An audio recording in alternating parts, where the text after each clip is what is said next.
नमस्कार, मैं भूपेंद्र आपका बहुत बहुत स्वागत करता हूं। आप जैसा कि देख रहे हैं, चुनावी माहौल जो था वो लगभग अब समाप्त हो चुका है। 1 जून को आखिरी चरण 7वें चरण का मतदान भी संपूर्ण हो चुका है। बहुत बढ़िया तरीके से ये चुनाव हुए हैं। अब पूरे देश और ना सिर्फ पूरे देश, साथ ही साथ पूरे विश्व की निगाहें भारत के ऊपर टिकी हुई हैं। 4 जून वो निर्णायक तारीख है जो पूरे देश का भविष्य अपने ईवीएम में बंद कर चुकी है, और उस दिन 4 जून को वो रिजल्ट खुलेगा और पूरी दुनिया निगाहें लगा के बैठी है कि 4 जून को आखिर क्या फैसला आएगा। लेकिन उसी सिलसिले में, उसी कड़ी में जैसे ही चुनाव संपन्न होते हैं, आप देख रहे हैं कि एजेंसीज के 15 एजेंसी उसके लगभग अब तक ये रिजल्ट आ चुके हैं, रुझान आ चुके हैं कि किसकी सरकार भारत में बनने जा रही है।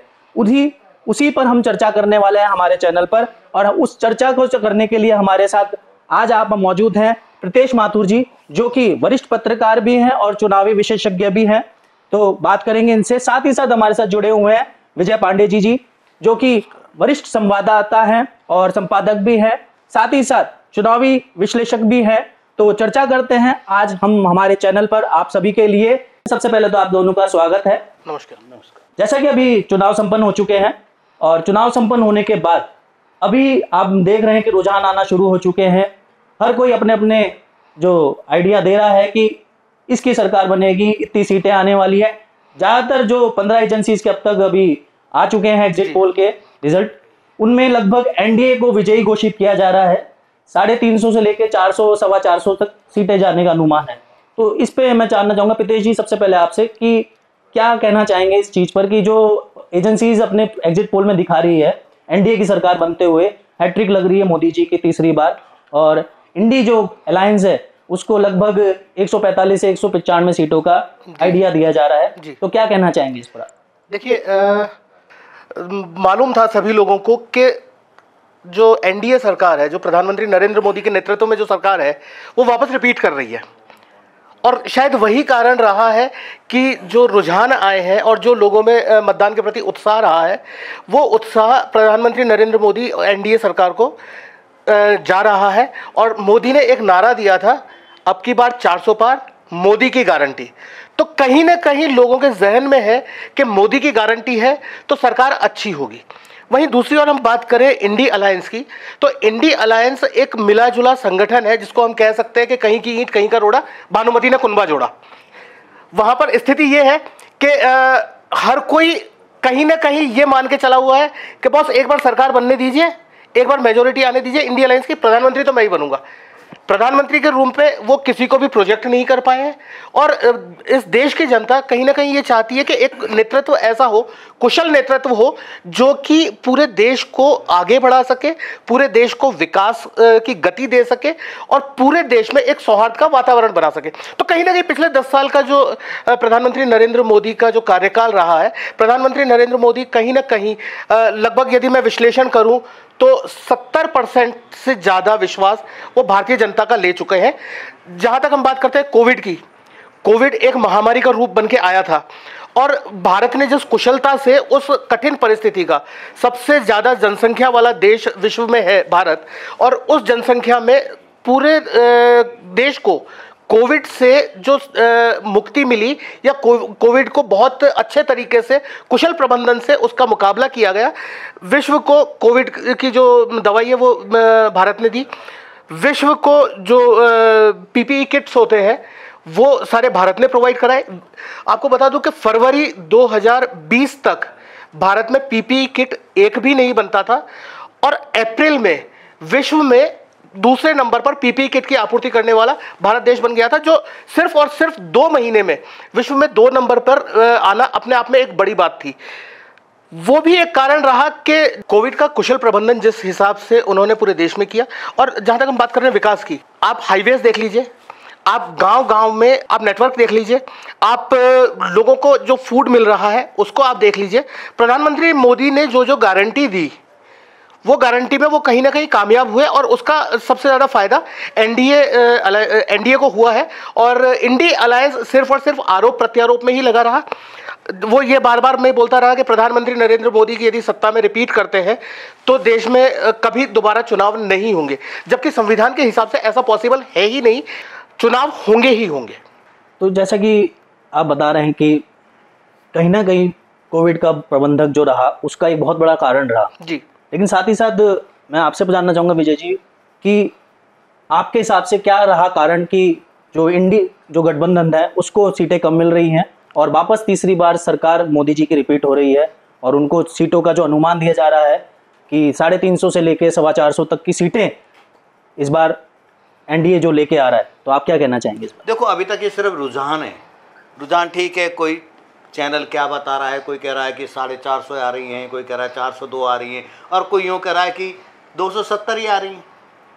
जो इंडिया अलायंस है उसने भी कुछ काम किए होंगे, ऐसा नहीं कि उसने काम नहीं किया। इतने साल 60 साल तक उसने यहाँ पे राज किया है, कांग्रेस ने 60 साल तक राज किया है। लेकिन हाँ, मैं मानता हूँ कि नेतृत्व की कमी ज़रूर है, परिवारवाद वहाँ पे ज़रूर है, लेकिन उसके बावजूद कहीं ना कहीं तो इन्होंने क्या 60 साल पहले 65 साल पहले जो स्थिति थी भारत की, वो क्या आज है?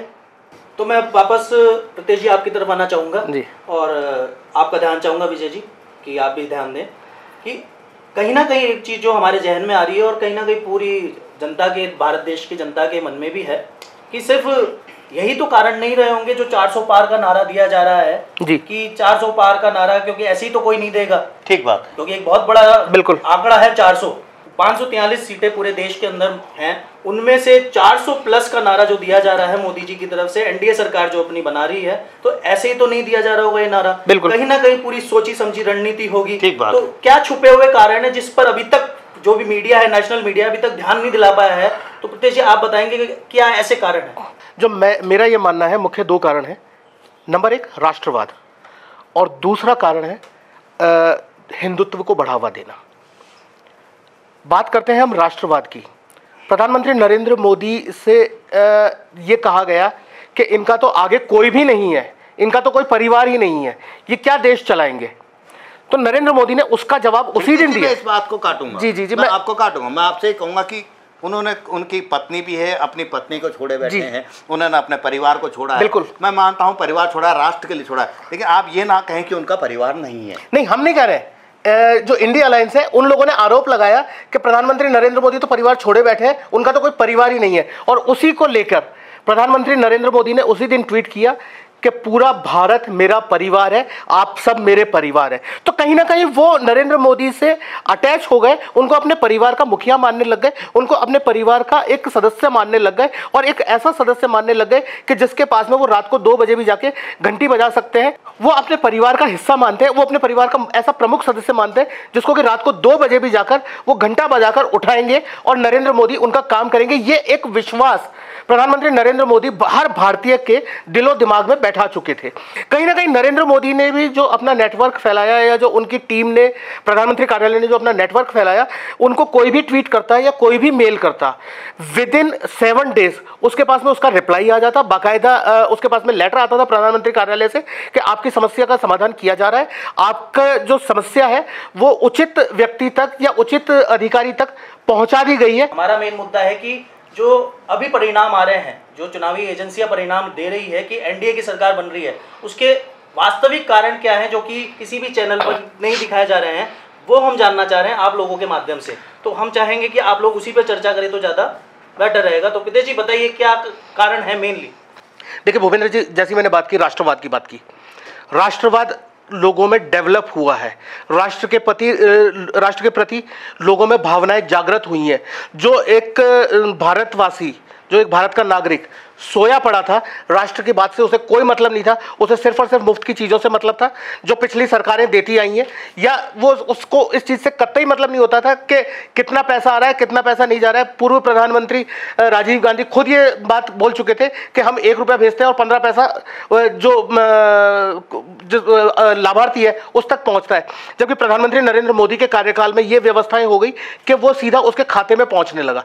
और जहां तक हम बात कर रहे हैं राष्ट्रवाद की, राष्ट्रवाद आप देखिए कश्मीर, जम्मू कश्मीर में जहां पर आए दिन दंगे होते थे, फसाद होते थे, बॉम्ब ब्लास्ट होते थे, आतंकवादी घटनाएं होती थी, आतंकवादियों को पकड़ा जाता था, पिछले 10 साल में लगभग खत्म हो गया।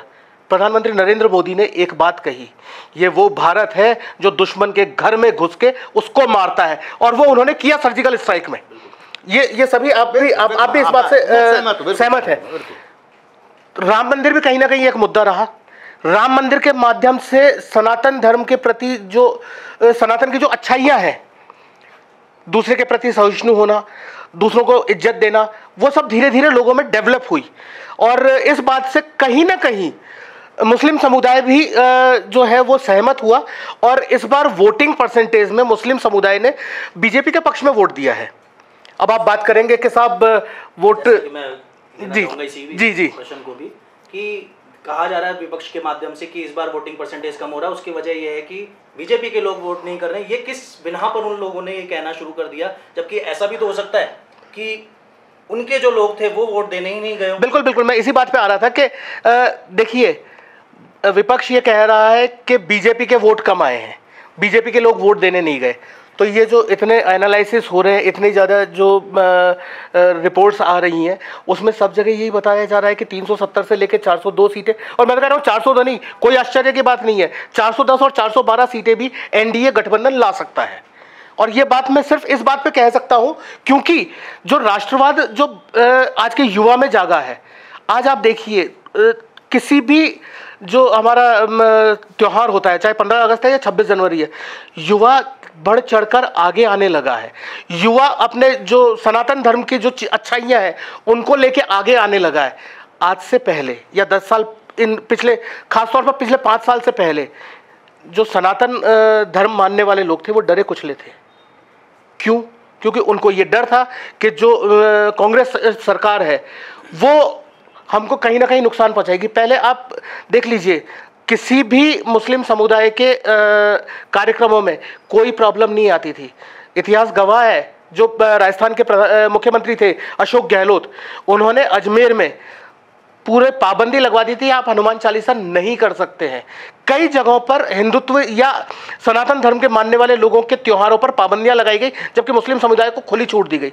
तो कहीं ना कहीं एक हिंदू समुदाय या जो सनातन को मानने वाले लोग हैं, चाहे वो मुस्लिम समुदाय से भी क्यों नहीं हो, उन लोगों को लगा कि नहीं यार, ये बंदा ठीक है, ये हमको भड़का नहीं रहा है, ये हमको कुछ भी नहीं कर रहा है, ये हमको हमारे त्यौहार भी मनाने दे रहा है। मुस्लिम समुदाय के किसी त्यौहार पे किसी भी सरकार ने, चाहे वो नरेंद्र मोदी की सरकार हो, बीजेपी की सरकार हो, या उनके बीजेपी की किसी राज्य में सरकार हो, किसी ने भी मुस्लिम समुदाय के कार्यक्रमों पर रोक लगाने की बात नहीं की। लेकिन कांग्रेस गवर्नमेंट ने सिर्फ और सिर्फ मुस्लिम समुदाय को सपोर्ट किया। तो मुस्लिमों को ये लगा कि यार ये तो हमारा जो है वो अच्छा वाला गला काटने की तैयारी कर रहे हैं, ये हमको एक तरह से बलि का बकरा बना रहे हैं और अपनी रोटियां सेक रहे हैं। तो वो लोग जो थे वो वोट करने गए हैं। और ये बात बिल्कुल सही है कि इस बात का जवाब जो ये रिपोर्ट्स आ रही हैं, जो एग्जिट पोल्स आ रहे हैं, जिसमें 370 से 402 सीटों की बात की जा रही है, यदि बीजेपी के लोग वोट देने नहीं जाते तो ये गठबंधन को इतनी सीटें नहीं मिलने लगती। नहीं, प्रीति जी, मैं आपसे सहमत हूँ इस बात को लेकर के कि जब नरेंद्र मोदी ने 3 तलाक को ख़त्म किया जी, उसके बाद में मुस्लिम वोट बिल्कुल सड़क के इधर आया। महिलाओं का तो कम से कम मैं मानता हूँ वो आया है, लेकिन जो पुरुषों का वोट है वो फिर भी कहीं ना कहीं उधर। आप बताएंगे इसके बारे में? नहीं, देखिए, पुरुषों के वोट की जहाँ तक हम बात करते हैं, पुरुषों के वोट भी कहीं ना कहीं भारतीय जनता पार्टी को मिले हैं। उसका एक कारण है, हिंदुस्तान नारी प्रधान देश है, घर में महिलाओं की चलती है, बीवी की चलती है, चाहे वो मुस्लिम समुदाय हो चाहे वो हिंदू समाज हो। मुस्लिम समुदाय में जो वो एक 3 तलाक वाली जो वो डर था, महिलाओं के गले में जो वो एक तलवार लटकी रहती थी 3 तलाक वाली हलाला की, बिल्कुल। वो उनके जैसे ही गले में से तलवार हटी और उनको ये लगा कि नहीं, अब करके देखो कौन क्या करता है। उसके बाद में जो पुरुष समुदाय है उनको भी ये लगा कि यार अब मैं दूसरी कहाँ से लाऊंगा, मैं 3 तलाक देके उसको नहीं काट सकता। ठीक बात है, ठीक बात। मैं आप लोगों को वापस ध्यान आकर्षित करना चाहूँगा कि हम लोग मेन मुद्दे पर बात करें। राष्ट्र जो भावना जगी है लोगों में, उस बारे में आप क्या कहेंगे वो बताएं। देखिए, राष्ट्रीय भावना की जहाँ तक बात करते हैं हम, कश्मीर घाटी का हम सबसे पहले उदाहरण लेते हैं। धारा 370 जब लागू थी तब वहाँ पर आतंकवादी घटनाएं होती थी, वहाँ पे पत्थरबाजी होती थी, वहाँ पे लोगों का घर से निकलना मुश्किल था, बॉम्ब ब्लास्ट होते थे, इंटरनेट की सेवाएं बाधित होती थी। प्रधानमंत्री नरेंद्र मोदी से ये पूछा गया कि आप कश्मीर में इंटरनेट बंद करते थे, जी, आपको ध्यान होगा। जी, बिल्कुल। उनसे ये पूछा गया तो प्रधानमंत्री नरेंद्र मोदी ने एक ही चीज़ कही, कैंसर का इलाज करने के लिए ऑपरेशन करना पड़ता है, और वो ऑपरेशन उन्होंने किया धारा 370 हटा के। जब धारा 370 हटी, उसके बाद से आज तक कश्मीर में कोई भी घटना ऐसी नहीं हुई कि जिसमें जानमाल की क्षति हुई हो। और जहाँ तक बात इंटरनेट की है, निर्बाध गति से इंटरनेट चलता है।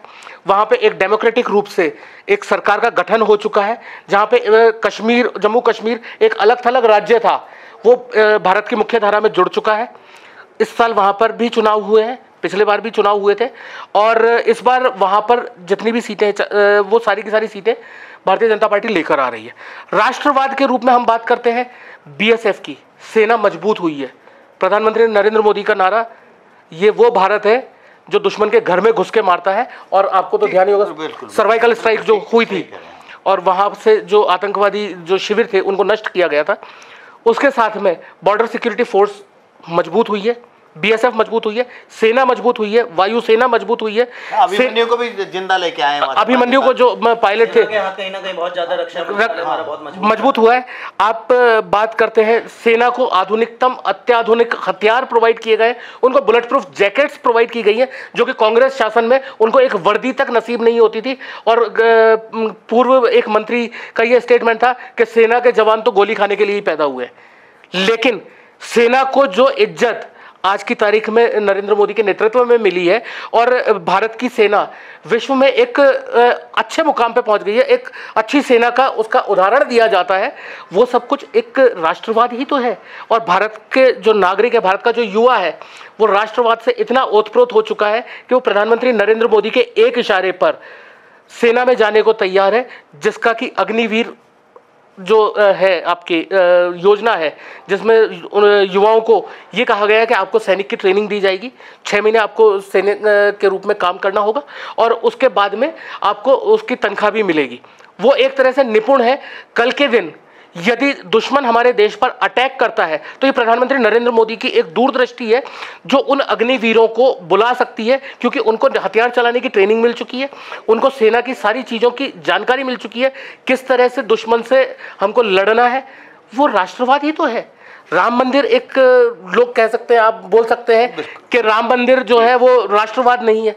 क्यों नहीं है राष्ट्रवाद? नहीं, उससे बिल्कुल हिंदुत्व जुड़ा हुआ है। हिंदुत्व की बात नहीं कर रहा हूँ, सनातन जुड़ा है। आज अपना देश है हिंदू नहीं, मैं उसकी बात नहीं कर रहा हूँ। हिंदुत्व और सनातन पूरी श्रद्धा के साथ में है।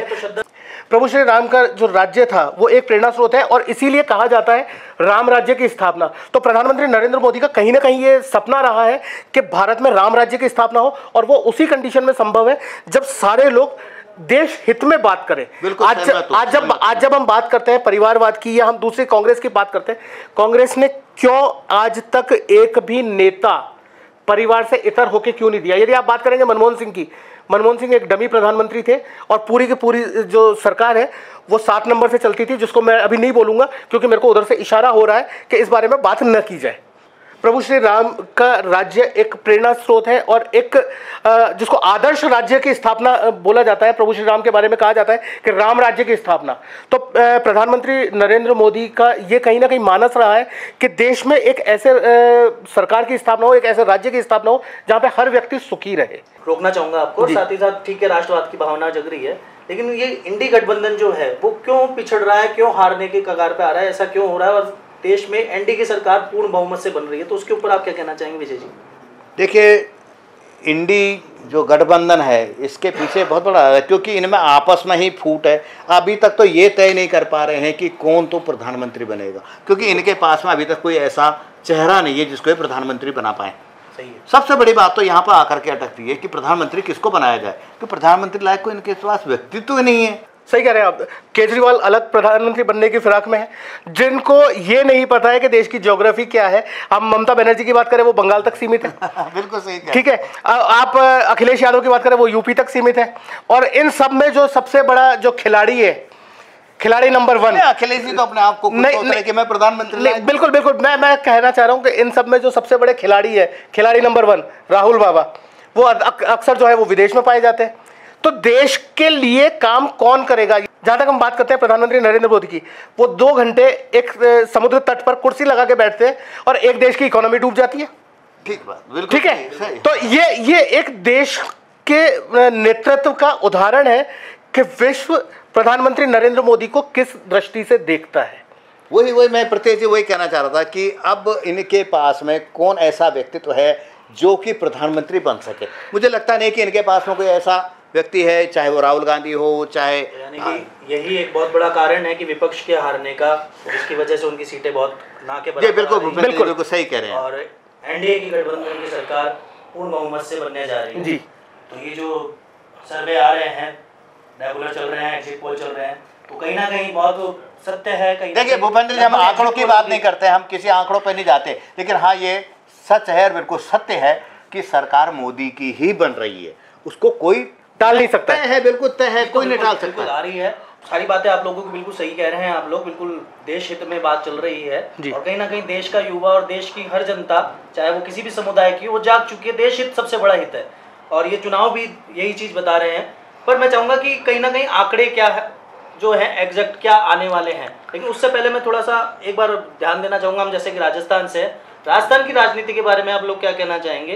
क्योंकि राजस्थान के एक बड़े प्रत्याशी हैं, लोकसभा प्रत्याशी उदयपुर से कांग्रेस के, ये कहा है कि जितने भी एग्जिट पोल आ रहे हैं, जितनी भी एजेंसीज एग्जिट पोल दे रही है, उन्होंने सीधा सीधा प्रश्न कर दिया है कि ये पूरी तरीके से बीजेपी की गढ़ी हुई कहानी है, बीजेपी की तरफ से रचा हुआ पूरा खेल है जो कि ये अपनी तरफ से प्रचार कर रहे हैं, तो बाकी ऐसा कुछ भी नहीं है और इंडी गठबंधन की सरकार बनाने जा रहे हैं। तो इस बारे में क्या कहेंगे? उदयपुर के जो कांग्रेस प्रत्याशी हैं ताराचंद मीणा, वो वही भाषा बोल रहे हैं जो 2 दिन पहले राजस्थान के पूर्व मुख्यमंत्री अशोक गहलोत ने ये बात बोली थी कि ये सब कुछ जो है एनडीए का जो किया धरा है, उसकी आईटी सेल का किया धरा है और उन्होंने सब मीडिया को खरीद रखा है।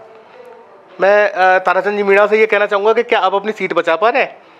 अजी मैं तो एक बात कहूँगा, जो उदयपुर मैंने पूरा अध्ययन किया है और उदयपुर में मैं लगभग 15 दिन मैंने पूरा क्षेत्रवार भ्रमण भी किया है।